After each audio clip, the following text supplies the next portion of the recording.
It's March 7th. Welcome to yes2hellwith.com. Imagine something for a moment. Imagine if the men and women who sat in the United States Congress lived their public lives the way Franciscan monks live theirs. Not in robes, not in monasteries, but in spirit. The Franciscans, founded by Francis of Assisi, built their lives around a few simple principles: humility, service, simplicity, and devotion to something higher than themselves. They took vows of poverty so that wealth could never become their master. They rejected power so that power could never corrupt their purpose. They lived among the people so that they would never forget who they served.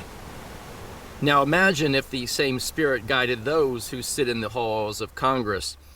Imagine if every congressman and woman and senator approached public office not as a career, not as a ladder of power, not as a pathway to wealth, but as a solemn act of service. Imagine if they entered Washington with humility rather than ambition. Imagine if their goal was not to expand government power, but to protect the freedom and dignity of the people who placed them there. Imagine if they lived simply so they could never be bought. Imagine if their loyalty was not to party, not to donors, not to the machinery of Washington, but to the Constitution and to the people whose freedom that Constitution was written to preserve.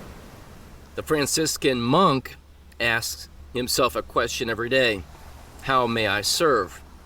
If that question echoed through the chambers of Congress, something remarkable would happen. The endless pursuit of power would give way to the discipline of responsibility. The temptation of wealth would give way to the dignity of restraint. The culture of political gamesmanship would give way to a culture of stewardship.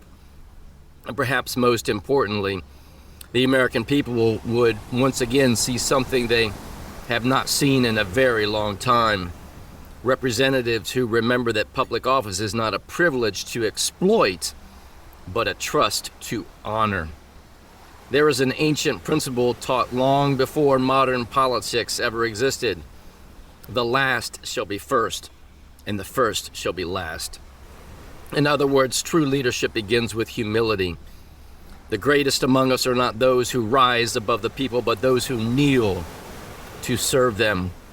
Imagine if the leaders of this nation understood that principle. Imagine if they did not compete to be first in power, first in privilege, first in influence. Imagine if instead they competed to be first in service, first in sacrifice, first in fidelity to the Constitution they swore to defend. Because the greatest leaders in history were never those who sought power for its own sake. They were those who understood that power is only legitimate when it is exercised in humility and in service to others. St. Francis understood that principle 800 years ago. Imagine what America might look like if those who governed remembered the same truth today. Because a republic does not fail when its leaders lack intelligence. A republic fails when its leaders forget that they are servants of the people, not masters of them. And perhaps the greatest reform Congress could ever undertake would not be written in legislation. It would be written in character, a character that says, I did not come here to rule. I did not come here to benefit. I came here to serve. And in doing so, they might rediscover the timeless truth that built every free society worth preserving. Those who humble themselves in service will ultimately lead, and those who seek to lead for their own sake will eventually fall behind.